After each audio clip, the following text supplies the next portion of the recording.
अस्सलाम वालेकुम second year.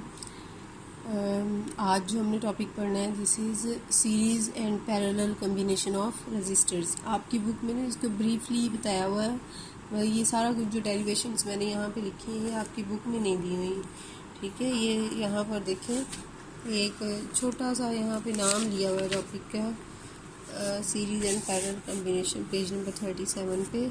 ये इसको मैंने एक्सप्लेन किया हुआ है यहाँ पे, काइंडली इसको नोट कर लीजिएगा। सीरीज़ कम्बिनेशन क्या होता है? End to end combination of resistors है, ठीक है। जैसे R1, R2, R3 three resistors हैं, इनके एंड्स को हमने एक दूसरे के साथ जोड़ दिया तो ये सीरीज़ कम्बिनेशन बन गया।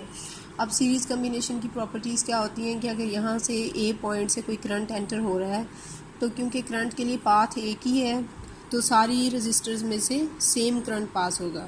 तो अगर हम इसके करंट को I1, I2 और I3 कह दें तो I1 is equal to I2 is equal to I3 and is equal to I, यानी total current of the circuit.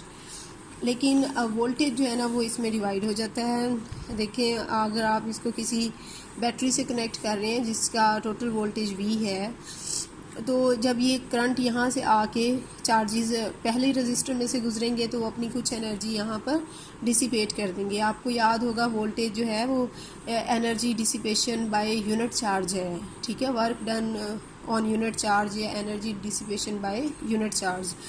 तो कुछ एनर्जी वो यहाँ पे डिसिपेट कर देगा चार्ज, और फिर बाकी रिमेनिंग एनर्जी में से कुछ यहाँ डिसिपेट कर देगा और कुछ यहाँ पे कर देगा। तो इस तरह according to resistance of the circuit जो वोल्टेज है वो भी चेंज होगा। तो टोटल वोल्टेज जो है वो यहाँ पे इन तीनों में डिवाइड हो गया। लेकिन law of conservation of energy देखें तो the total voltage should be equal to the sum of V1, V2 and V3। तो अगर ये इसके इक्वल है, law of conservation of energy हमें ये कहता है सारे सर्किट में उतनी एनर्जी खर्च हो सकती है जितनी बैटरी ने दी थी चार्जेस को। और हमें पता है ओहम्स लॉ क्या कहता है, V is equal to IR होता है। तो V को IRE लिख लें, ये V टोटल वोल्टेज है, RE का मतलब है equivalent resistance of the circuit, यानी सर्किट की जो टोटल रेजिस्टेंस बनती है इन सब के कम्बिनेशन की वजह से। तो ये IR1 लिख लें, IR2, IR3। I के साथ मैंने सबस्क्रिप्ट में 1, 2, 3 इसलिए नहीं लगाया क्योंकि करंट तीनों में क्या है, सेम है। तो RE is equal to R1 plus R2 plus R3, I common लेके कट जाएगा। अब इससे क्या पता लगा कि सर्किट की जो टोटल रेजिस्टेंस है वो इक्वल है simply some of all the resistances in the circuit, यानी सर्किट में जो टोटल जितनी भी रेजिस्टेंसेस हैं उनके सम के बराबर है, ठीक है। तो अगर आपके पास तीन, ये मैंने ऐसे ही एग्जांपल के तौर पे तीन लिखी हैं, दो भी हो सकती हैं रेजिस्टेंसेस और इन्फिनिटी भी हो सकती हैं। तो अगर आपके पास लेट n रेजिस्टेंसेस हैं तो RE is equal to R1 plus R2 plus R3 and so on RN। अब लेट एग्जांपल के तौर पे मैंने यहाँ सॉल्व किया है कि R1 6 ओम है, R2 3 ओम है, तो टोटल रेजिस्टेंस कितनी होगी, 6 + 3 9, यानी total resistance is always greater than the each resistance of the combination, ठीक है।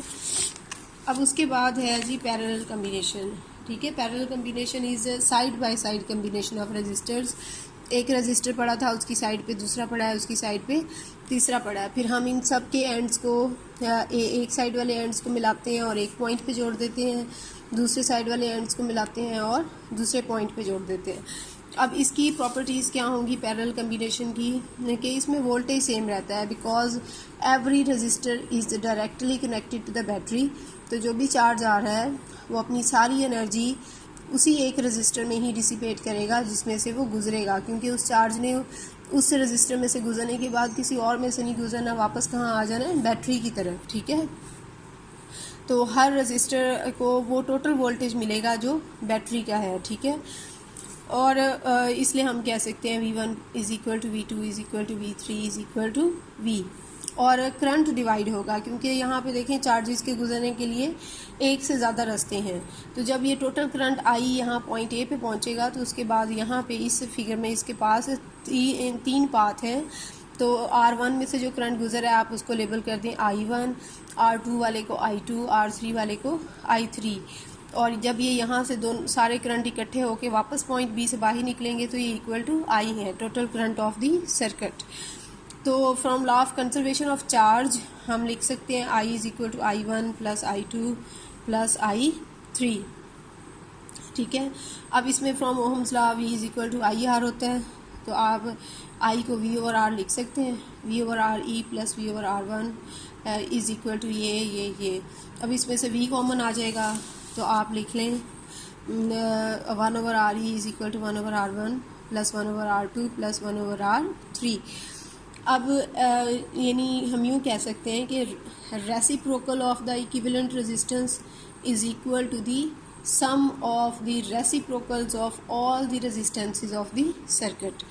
एग्जांपल के तौर पे मैं लेट R1 3 ओम है, R2 6 ओम है, तो जो इक्विवेलेंट रेजिस्टेंस है वो कितनी होगी, वो होगी जी R1 over RE is equal to 1 over R1 plus 1 over R2 1 over 3 plus 1 over 6, और इसका फिर एलसीएम ले लें, 6 और 3 का वो 6 आ जाएगा, 2 प्लस 1 आ जाएगा, ऊपर 3 ओवर 6 है। अब RE फाइंड करना है तो इसको उलट दें दोनों साइडों को, तो RE is equal to 6 over 3 is equal to 2 Om.